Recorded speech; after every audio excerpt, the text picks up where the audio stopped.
Bienvenue sur le plateau d'Interdit d'interdire. Existe-t-il aujourd'hui en France un bloc élitaire exerçant son hégémonie sur la vie publique tout en reposant sur une adhésion minoritaire dans l'opinion? Et face à lui, de l'autre côté du clivage social, du clivage d'intérêt, un autre bloc, un bloc populaire, divisé pour l'instant, mais que la dynamique du macronisme ne peut que faire grossir tout en le radicalisant. Bref. La lutte des classes est-elle de retour, comme en 1848? Pour en débattre, nous avons invité Jérôme Sainte-Marie, le fondateur de la société d'études et de conseil Pollingvox, ce qui fait de vous un spécialiste de l'opinion publique, comme on dit, que vous passez votre temps d'ailleurs à analyser. Vous êtes également enseignant à l'Université Paris-Dauphine et vous venez de publier Bloc contre bloc, la dynamique du macronisme aux éditions du Cerf. La lutte des classes, pour vous, elle est de retour, hein?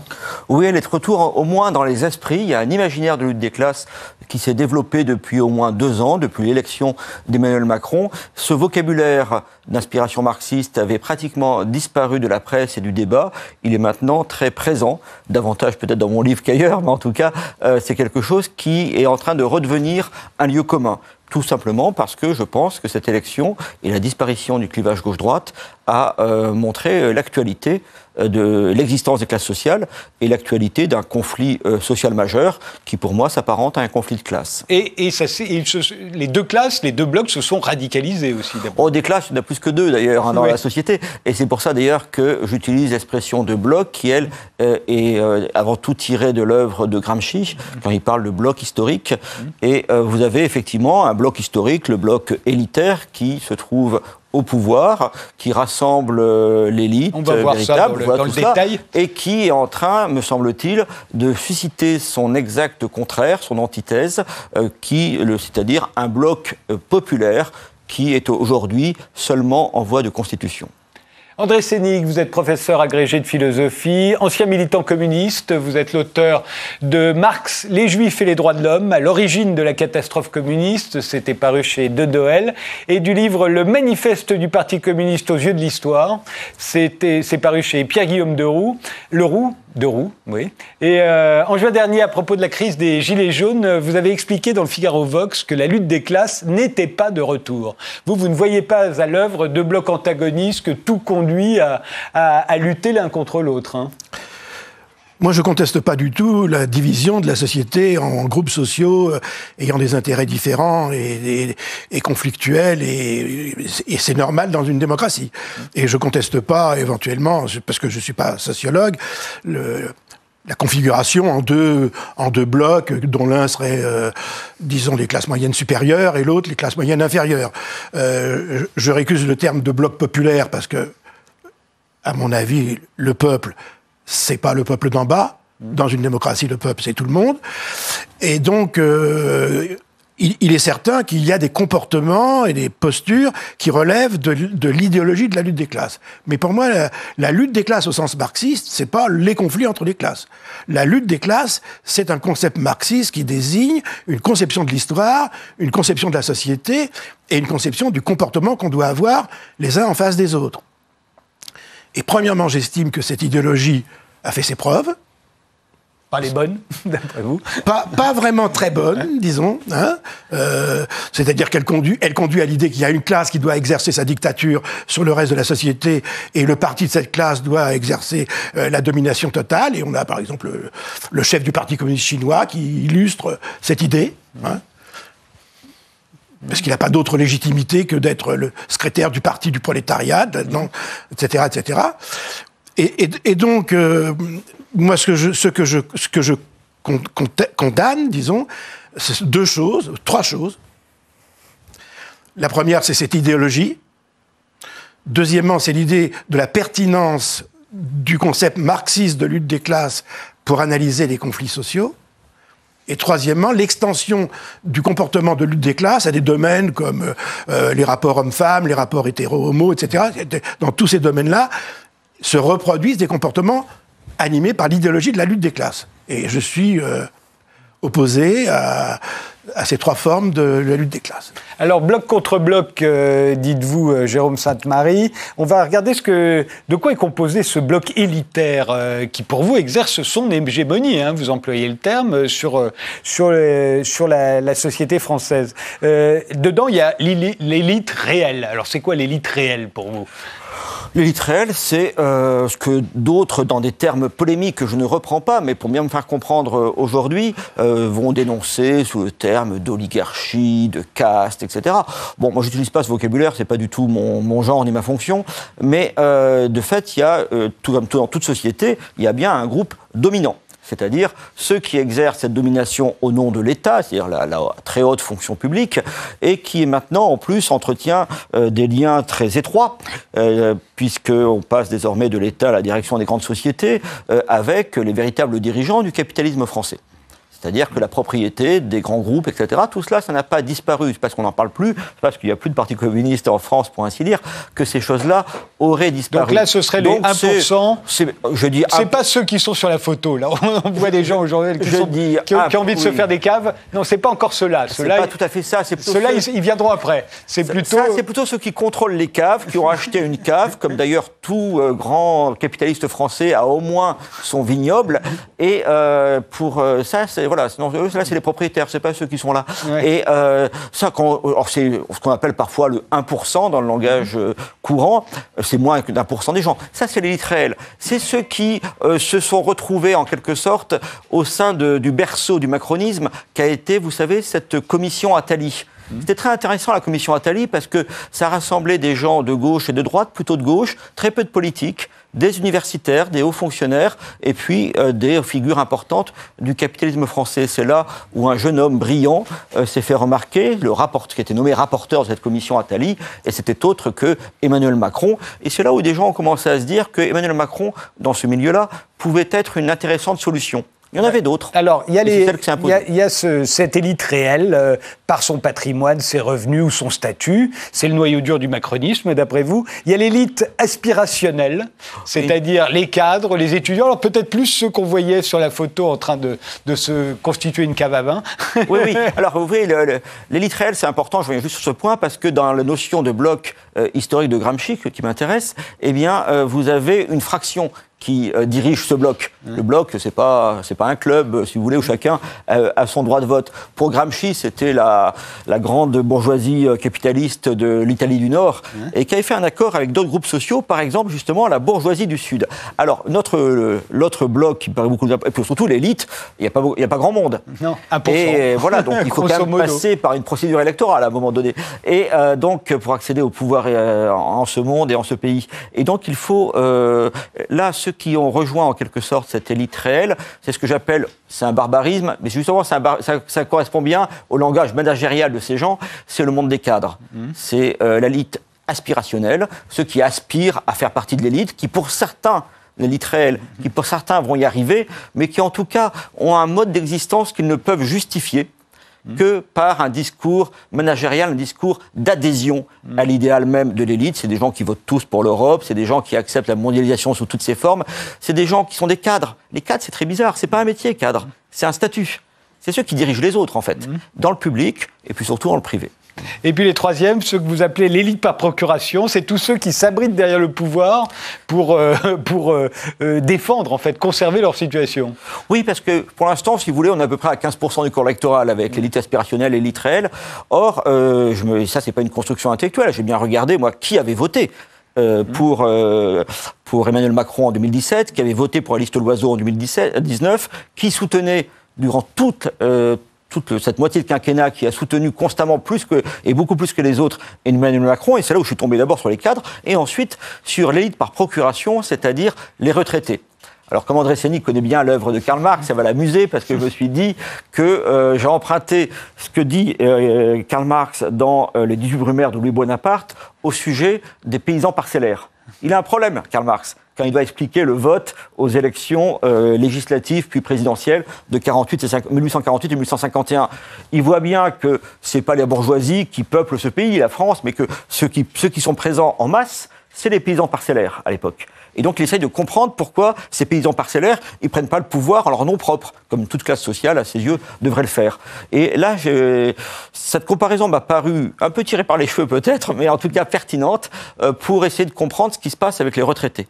Les retraités, aujourd'hui, il n'y a pas un sujet pour un électoraliste plus important que les retraités. C'est 17 millions de personnes, c'est le tiers des inscrits. Comme ils votent plus que les autres, c'est quasiment 35-40% des électeurs réellement mobilisés. C'est eux aussi qui lisent les journaux, qui regardent la télé. Voilà, mais ces retraités... Ils sont surreprésentés. Ces retraités, ils ne sont pas forcément très riches, hein, même certains d'entre eux sont très modestes. Et pourtant, ils apportent leur suffrage en nombre important à des gens comme Emmanuel Macron ou comme Alain Juppé, vous voyez. Ils le soutiennent largement. Ils le soutiennent aussi face aux Gilets jaunes. Ils votent oui à l'Europe. Pourquoi ? Parce qu'ils sont dans une situation, désormais qu'ils sont à la retraite, très particulière, puisqu'ils sont dépendants, justement, du versement de leur retraite. En quelque sorte, le menton de leur pension, c'est un peu la superficie de la parcelle de mes paysans parcellaires, enfin plutôt de ceux de Karl Marx. Ça les rend à la fois très prudents, très conservateurs, très dépendants du pouvoir exécutif. C'est les rentiers. Et eux, ils considèrent, c'est des rentiers. Rentiers, ça fait riche, si vous voulez. Donc mais ils sont un peu comme des actionnaires, en quelque sorte, de la machine économique. Et ils veulent que l'économie continue à cracher, si j'ose dire.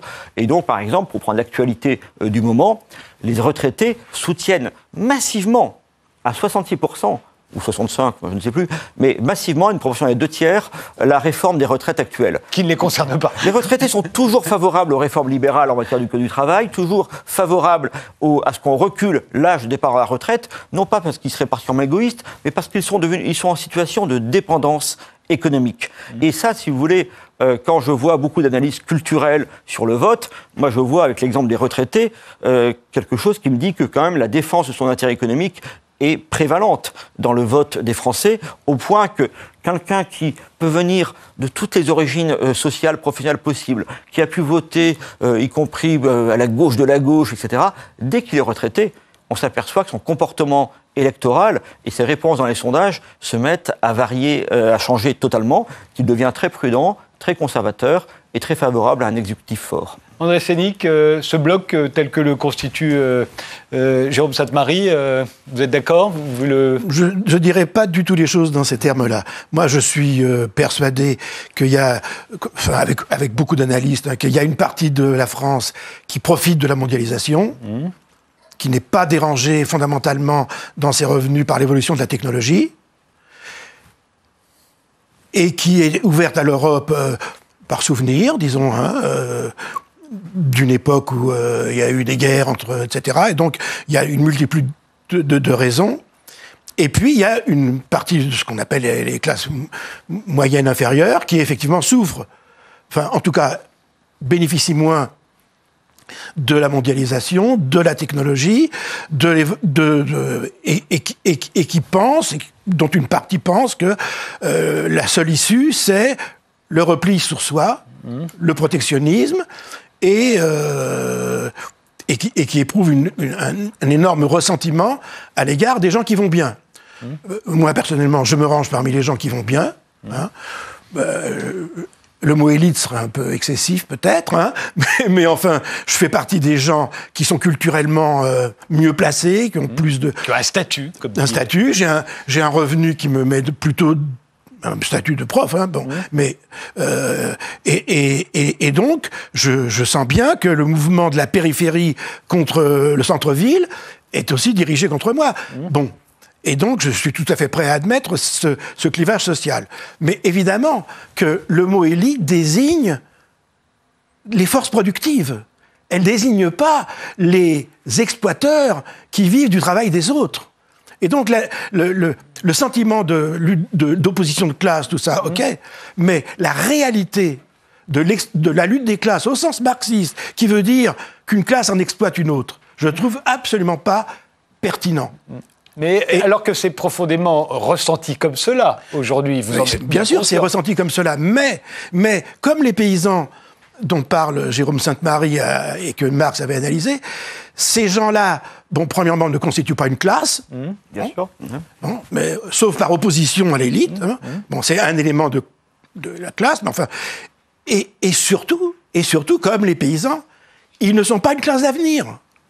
Ils ne peuvent pas espérer prendre le pouvoir et imposer un modèle de société dans lequel ils seraient dominants.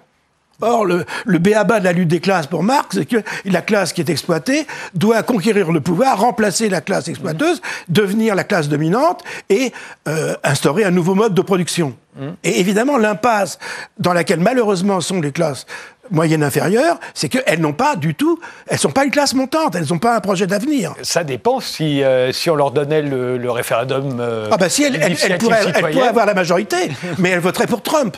Et Trump, c'est un milliardaire, c'est un gouvernement de milliardaires. C'est pas un gouvernement des gens qui vont mal. Vous le voyez comme ça, Jérôme Sainte-Marie, c'est-à-dire un bloc en voie de constitution, un bloc encore divisé, souvent, ne serait-ce que par deux figures politiques qui les divisent dans les urnes. Jean-Luc Mélenchon d'un côté, Marine Le Pen dans l'autre, il y en a sans doute d'autres, mais qui de toute façon ne peuvent pas avoir le pouvoir et de toute façon n'ont rien à proposer.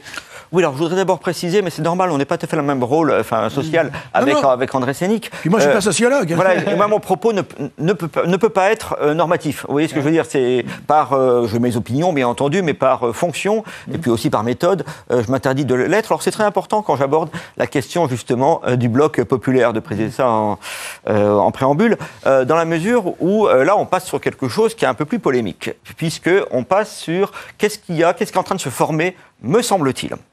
Le bloc élitaire, sincèrement, je suis assez affirmatif. Je l'exprime dans un vocabulaire qui est effectivement pas très particulier. Je pense qu'il permet de comprendre des choses, mais enfin bon, je comprends. Mais tout le monde dit à peu près cela, en fait. Aujourd'hui, on a l'impression que tout le monde l'a vu à l'œuvre. C'est une évidence. Et moi, on l'a vu à l'œuvre. Moi, j'ai proposé cette notion de bloc élitaire, comme ça, que j'ai forgé, si vous voulez, pour pas justement rentrer dans le peuple contre les élites, pour pas rentrer dans ce genre de formule caricaturale. Élitaire, c'est qui adhère à l'élite. C'est un peu différent, si vous voulez.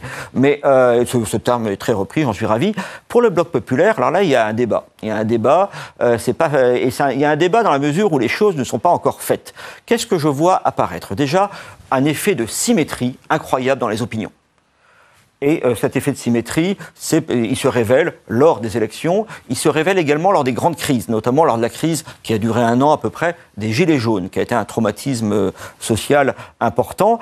Et là, on voit une parfaite symétrie, c'est-à-dire que grosso modo, et ça s'est vu aussi, excusez-moi, chose fondamentale, dans le rapport à l'Europe, notamment lors du dernier référendum de 2005. En fait, la vie politique française ressemble de plus en plus non plus aux élections gauche-droite qu'on avait connues, mais se structure exactement dans l'opinion, comme les référendums sur l'Europe de 92 ou de 2005.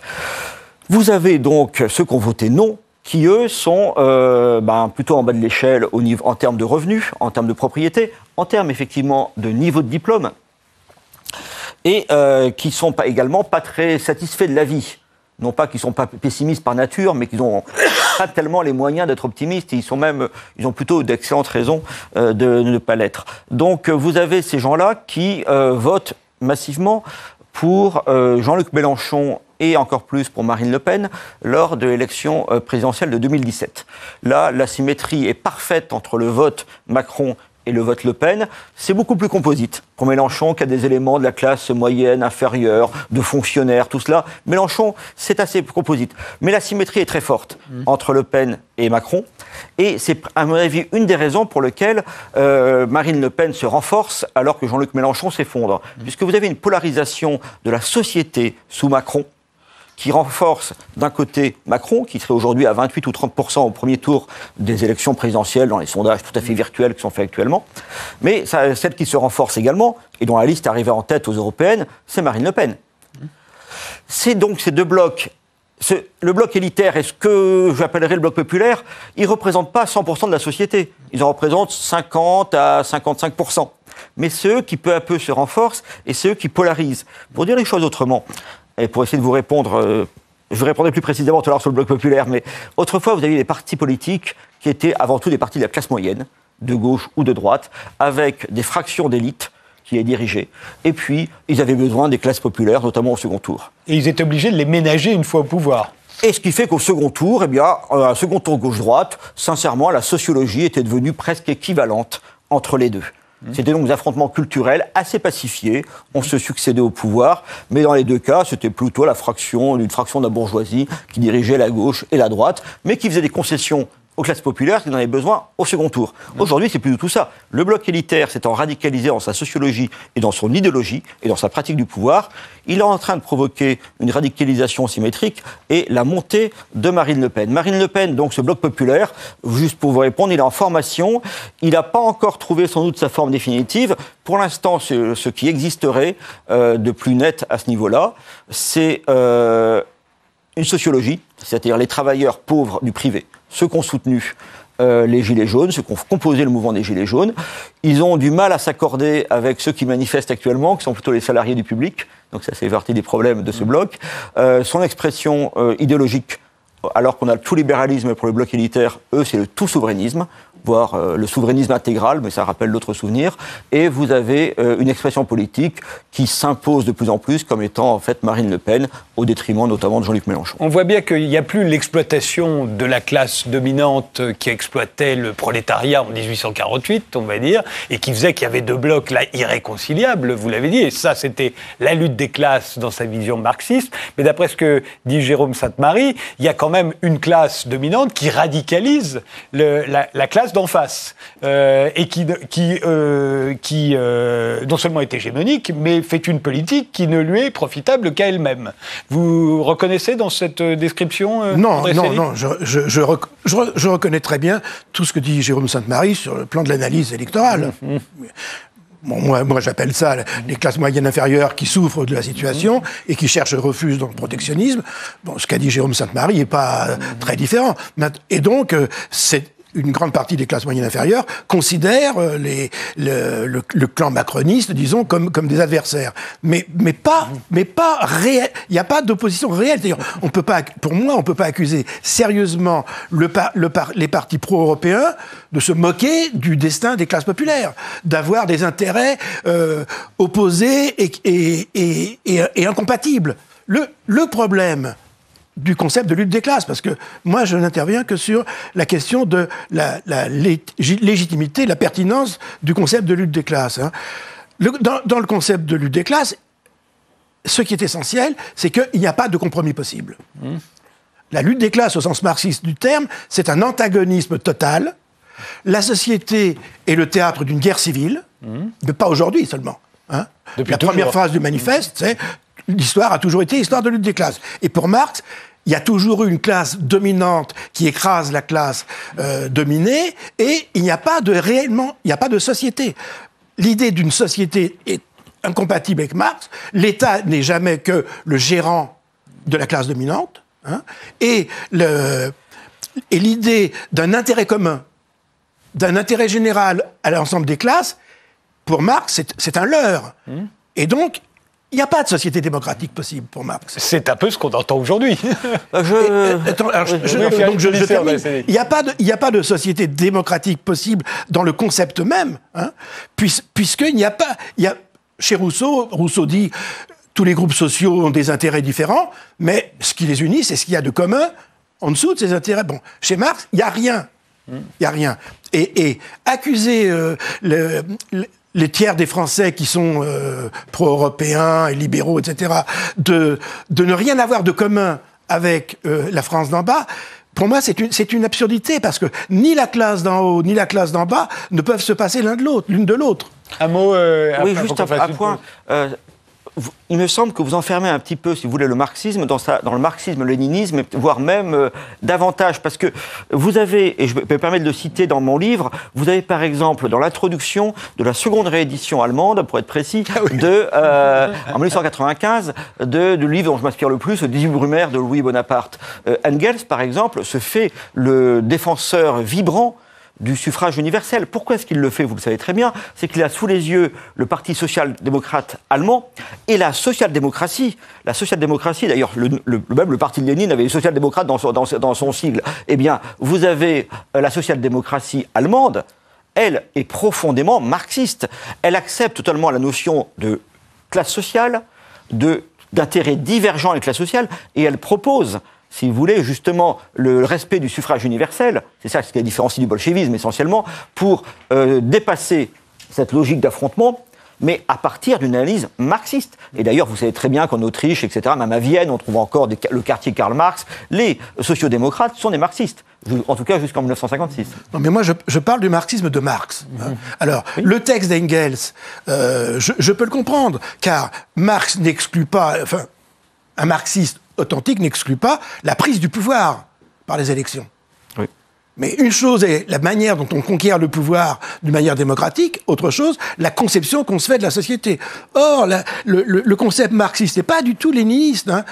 Le concept marxiste authentique, c'est la dictature d'une classe. Et si vous lisez le discours de Léon Blum au Congrès de Tours en 1920, Léon Blum se déclare d'accord avec l'idée de la dictature du prolétariat.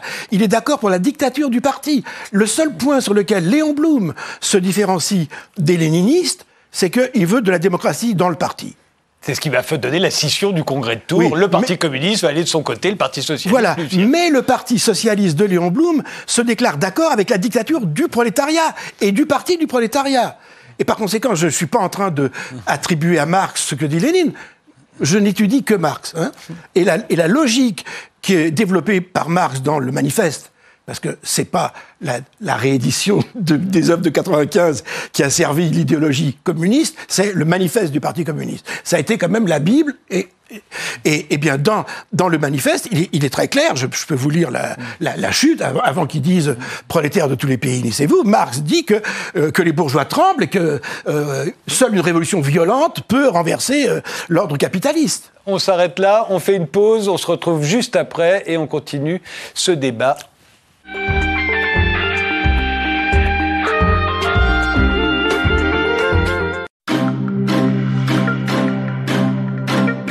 Oui, il faut une réforme, mais il faut une réforme qui soit réfléchie, qui soit pensée. Passer de 42 régimes à un régime, avoir un système d'équité où tout le monde paye la même chose pour la retraite, que ça soit un ministre, un ouvrier ou un cheminot, moi je trouve ça très égalitaire. Le sujet des retraites, il est bien plus vaste que ça. C'est un problème démographique et c'est un problème de croissance. Il faut faire comprendre aux Français qu'aujourd'hui, ils n'auront pas ce qu'ont eu leurs parents ou leurs grands-parents. On dit on va mettre des rustines pour essayer d'équilibrer cette équation. Mais changeons l'équation. Proposez-moi une équation, il y en a deux. C'est soit on travaille plus, soit on cotise plus. Il n'y en a pas d'autre. Vous avez des gens aujourd'hui qui déjà n'arrivent pas en tant que salariés à vivre. Si vous leur donnez une retraite qui est encore plus faible, comment vont-ils vivre? Ils ne pourront pas.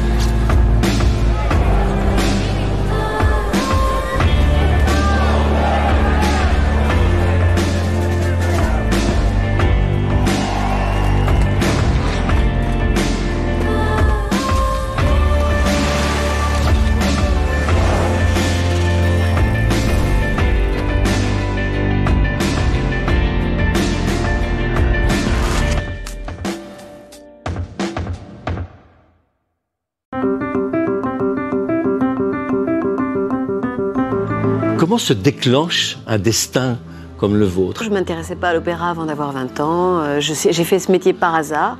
J'ai adoré chanter l'opéra, mais je ne me destinais pas du tout à ça. Je me destinais au théâtre. Il y a eu des rencontres quand même. Il y a eu des rencontres de profs, des rencontres de pianistes, de musiciens, de chefs d'orchestre, de metteurs en scène. Est-ce que notre système de conservatoire, notre système d'éducation permet l'éclosion de gens de ce talent-là? D'ailleurs, il y a une nouvelle génération extrêmement intéressante et talentueuse. Mais pourquoi Nougaro, justement? Parce que c'est Toulouse, parce que c'est votre ville? Il avait un chant très extraverti qui mordait comme ça dans les mots. Jamais j'aurais osé rêver qu'un jour je pourrais chanter ces chansons.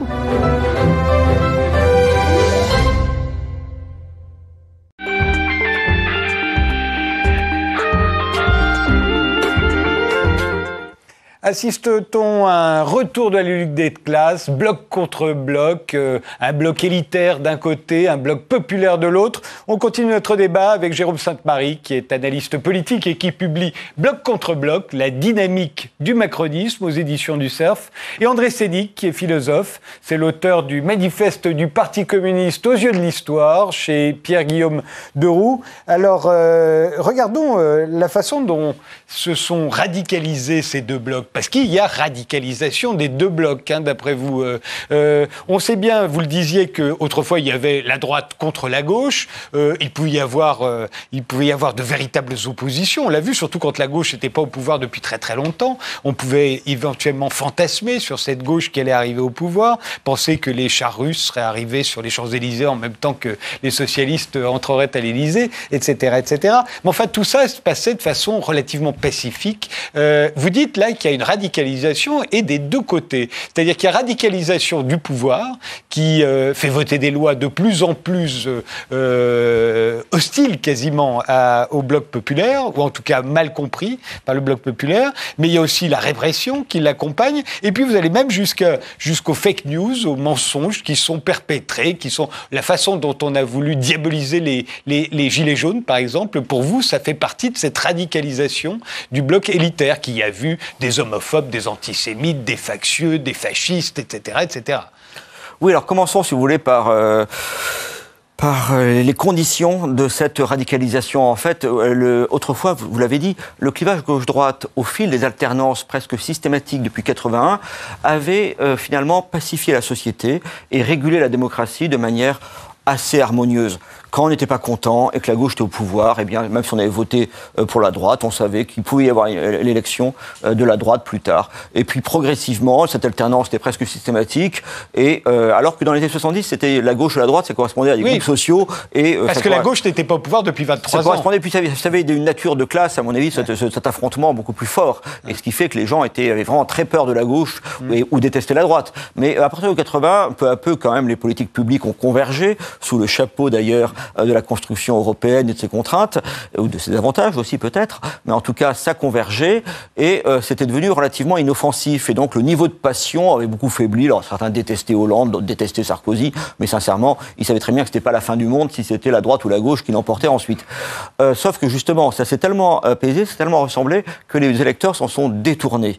Et ça c'est le premier point. L'autre point beaucoup plus important à mon avis et qui explique et qui me paraît très dangereux pour la suite, c'est le fait que le clivage gauche-droite, ça se jouait un petit peu dans la même famille. C'est-à-dire que vous aviez au sommet de la société, c'est-à-dire dans la direction des journaux, dans la direction, c'est pas le sommet de la société d'ailleurs forcément, mais en tout cas dans la direction de l'administration, dans la direction des grandes entreprises, vous aviez des gens de gauche, vous aviez des gens de droite. Pas les plus durs, souvent les plus modérés, mais quand même, ils étaient là. Et chacun savait qu'un jour, l'autre pourrait y être. C'est très important, notamment lorsqu'on s'intéresse à la justice, lorsqu'on s'intéresse aux instances de contrôle des médias, de toute la vie démocratique. C'est que là où il y avait autrefois deux équipes qui se surveillaient mutuellement, au fond, et qui, apprenant à se connaître aussi, eh bien, finalement, c'était un peu le même monde. Je prends l'exemple dans le livre, quand j'étais à Sciences Po, eh bien, il y avait des gens de droite et des gens de gauche. Donc, bon, c'était une petite bataille plus ou moins ritualisée,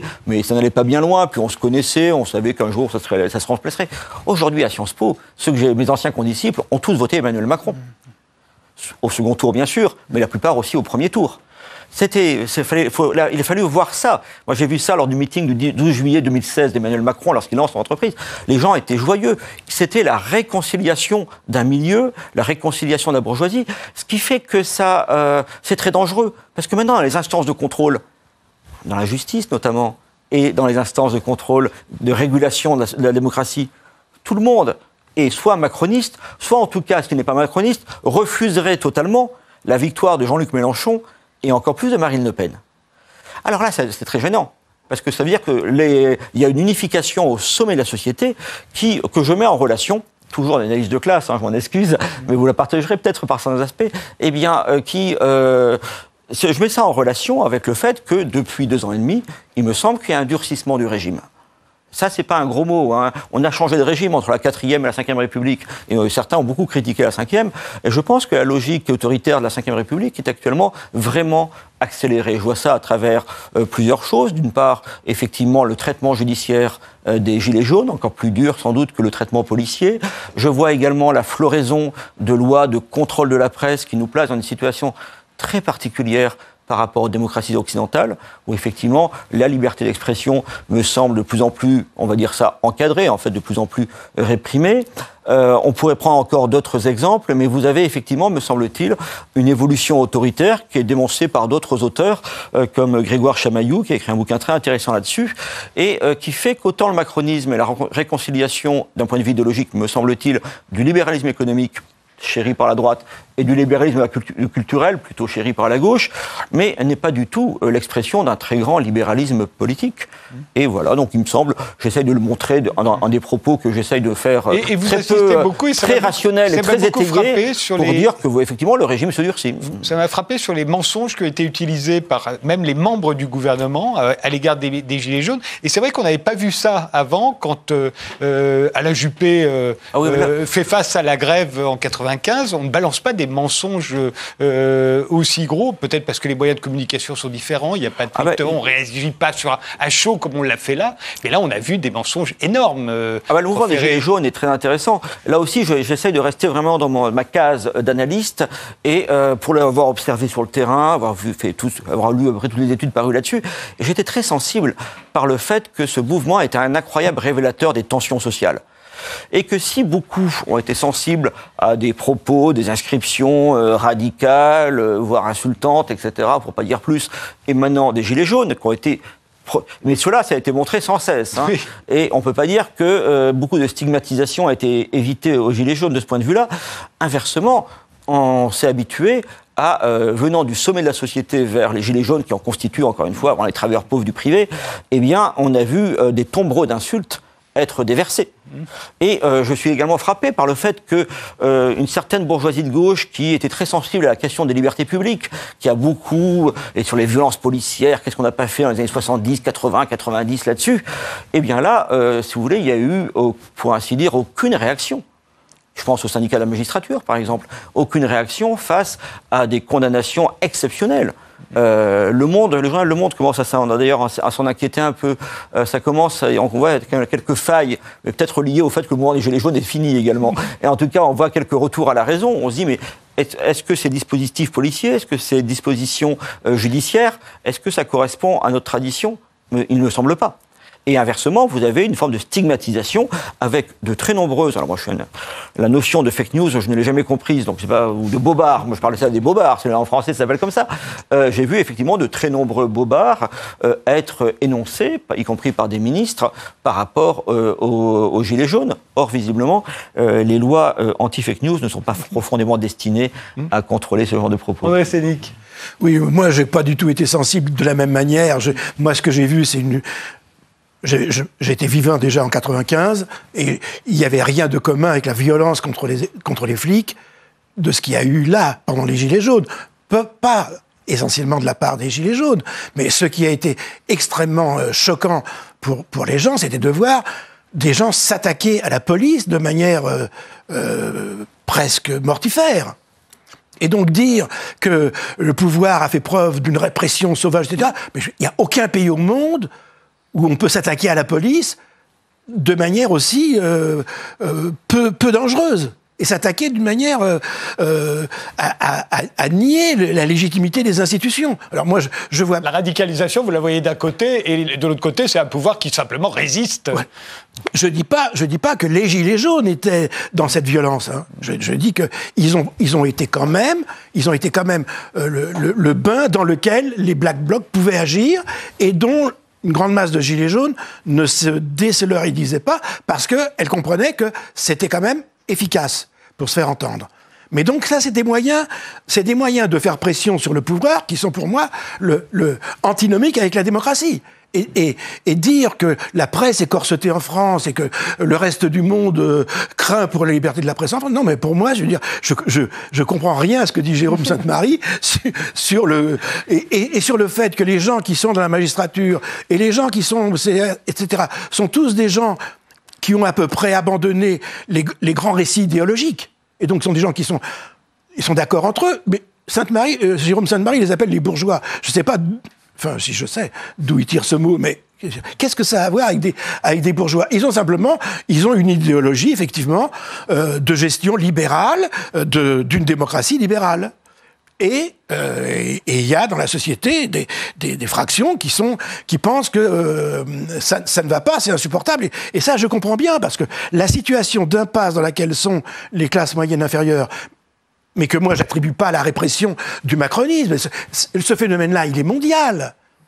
Le fait que les gens ne voient pas d'issue en dehors du protectionnisme, c'est-à-dire ça n'a rien à voir avec Macron.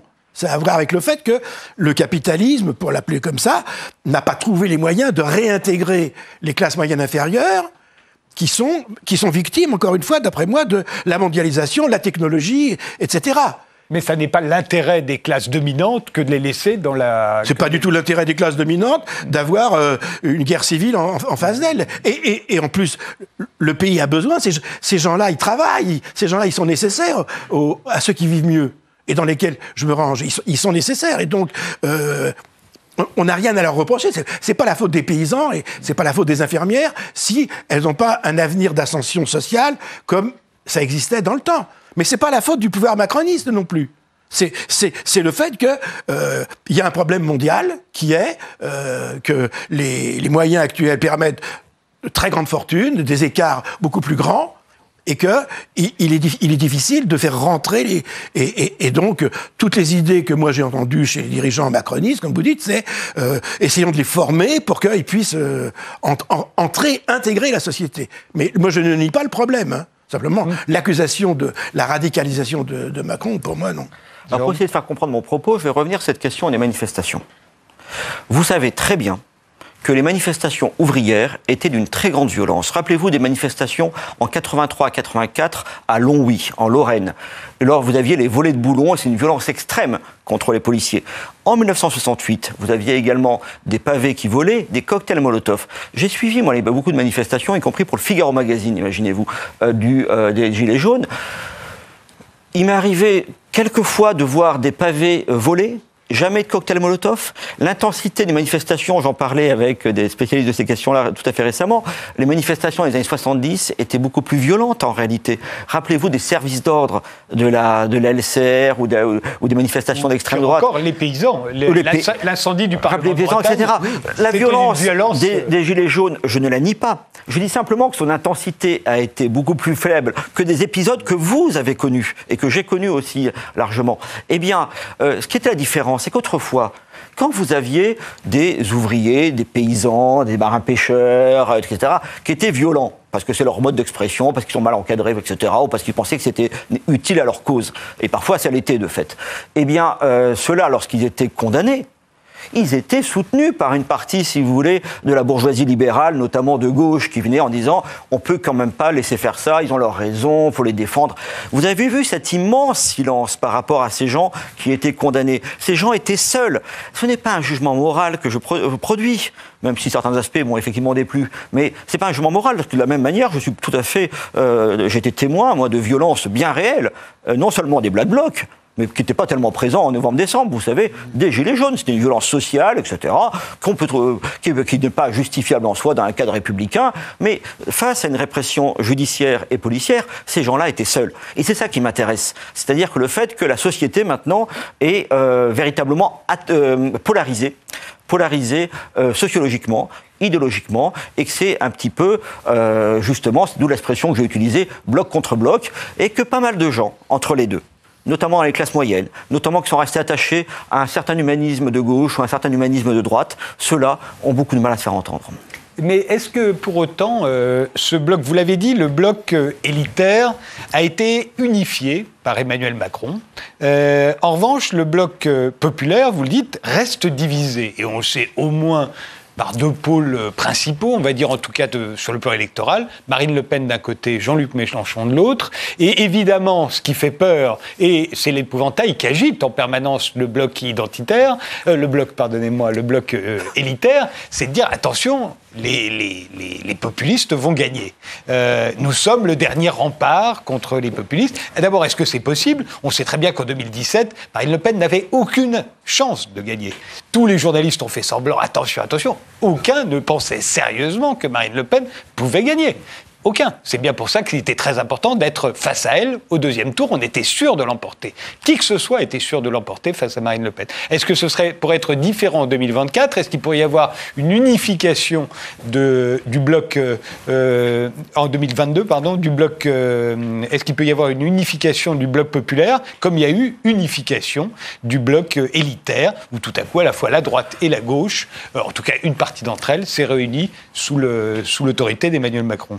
Oui, alors, André Sénic connaît ça par cœur, mais je rappelle simplement que la notion de bloc que j'utilise, qui est issue de Gramsci, c'est 95% de marxisme, en fait. Oui. Eh bien, cette notion... C'est l'inventeur de la métapolitique, voilà, c'est-à-dire qu'on prend le pouvoir culturellement avant de le prendre politiquement.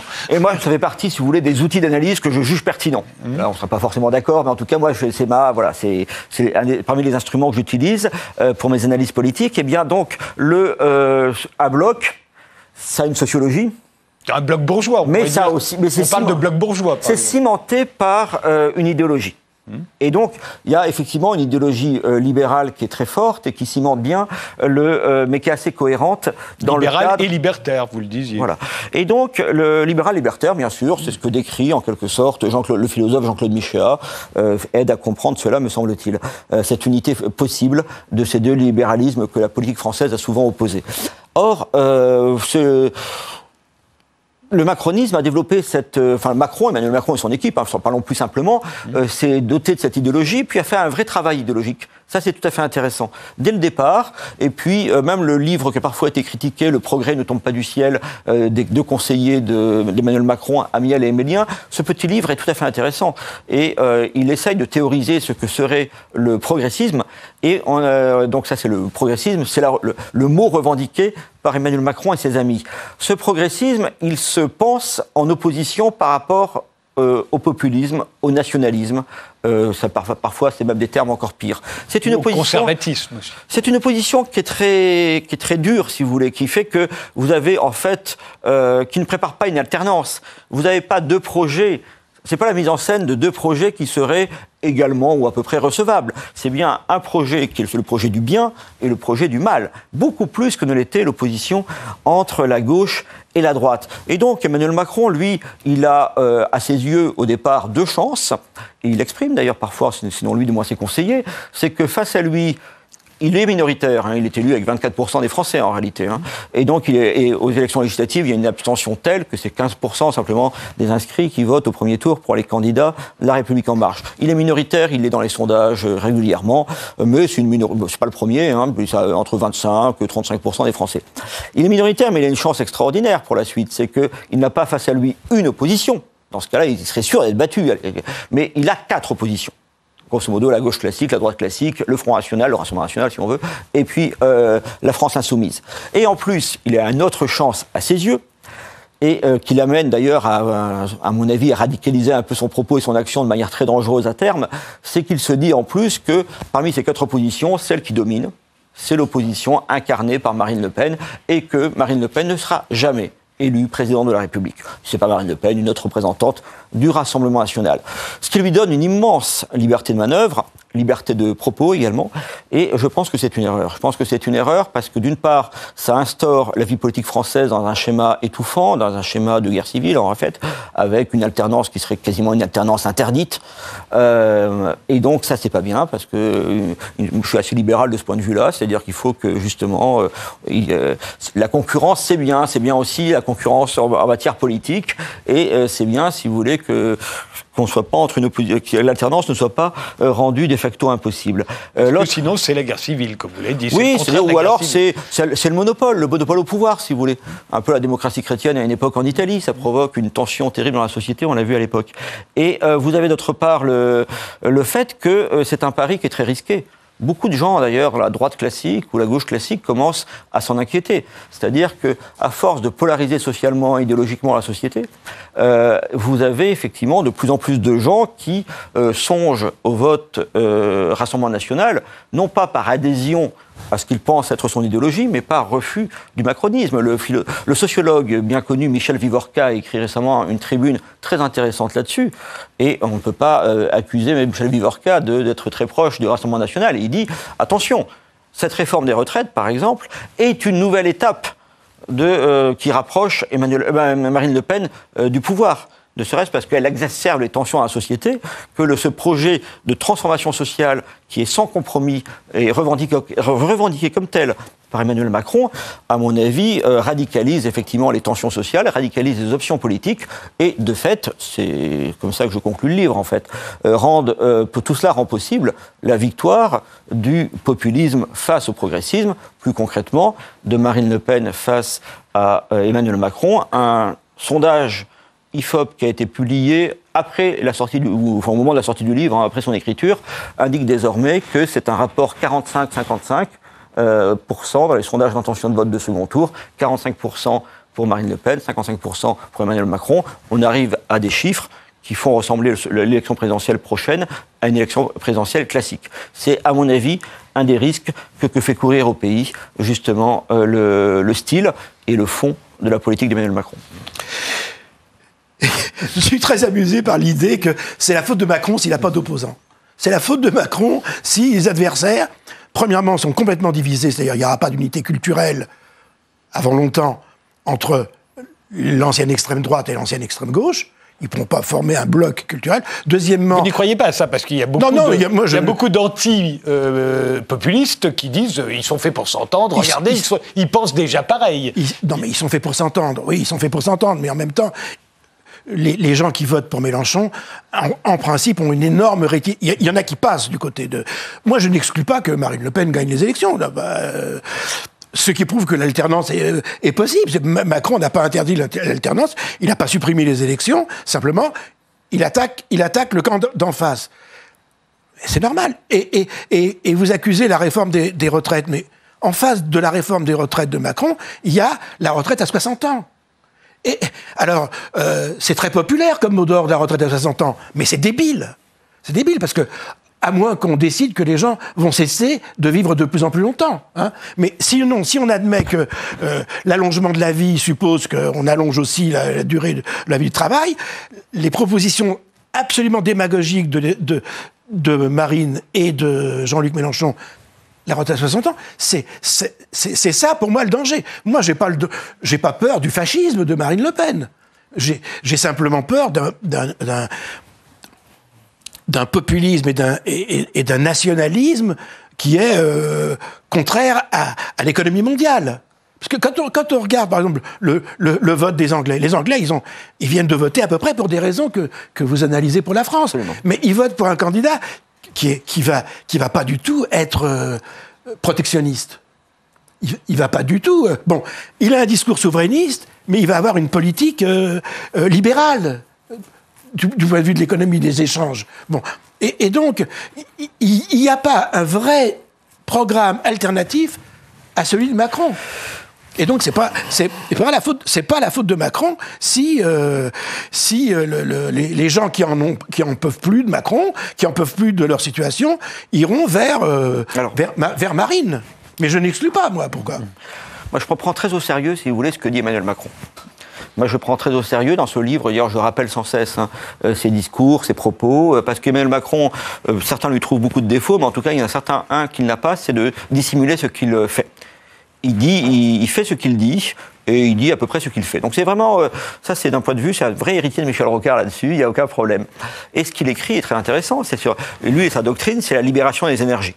C'est ce qu'il raconte, le progressisme, et ses conseillers lui disent qu'il faut libérer les énergies, c'est-à-dire toutes les contraintes qui pèsent, notamment en matière de droit social sur ces énergies, eh bien il faut les pouvoir que ça se déploie. Sa politique qu'il suit est effectivement une politique qui rompt, si vous voulez, avec la tradition de...